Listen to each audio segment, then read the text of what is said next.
Assalomu alaykum hurmatli bizni tomosha qilib turgan mo'min musulmon birodarlar. Mana hozir Beshariqdan kelgan hojilarimiz Rojahiy masjidida mana shom namozini ado qilib chiqib, mana ziyofatdalar inshaalloh. Bu ziyofatni uyushtirganlar, bu ziyofatga mutasaddi bo'lganlar va sohibi ihsonlar, bularni ihsonlarini Alloh dargohida qabul aylasin. O'rnini o'zini g'oyba xazinasidan to'ldirib, har ikki dunyo saodatida o'zi muyassar qilsin. Va bu ihsonlardan hosil bo'lgan kuch-quvvatlarni o'zining roziligini topib ettirgan amallarga, ibodatlarga sarflamoqligimizni nasib aylasin.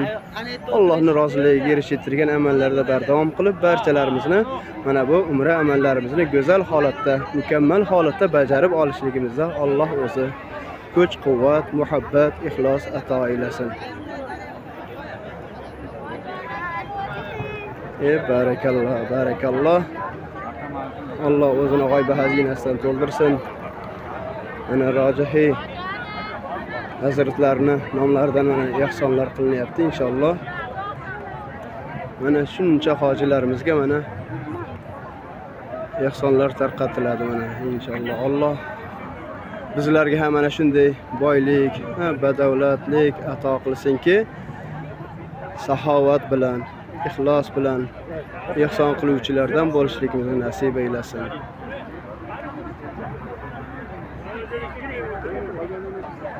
Va bizlarni tomosha qilib turgan, ko'rib orzu, havas qilib turganlarni ham nasib aylasin. Shu yerlarga kelib, ibodatlar, duolar qilib, mana shu yerlarda ihsonlardan tanovul qilib, ibodatlarga sarflab, kuch-quvvatlarni Allohning roziligiga erishmoqligini nasib aylasin ularga ham. Assalomu alaykum va rahmatullohi va barakatuh.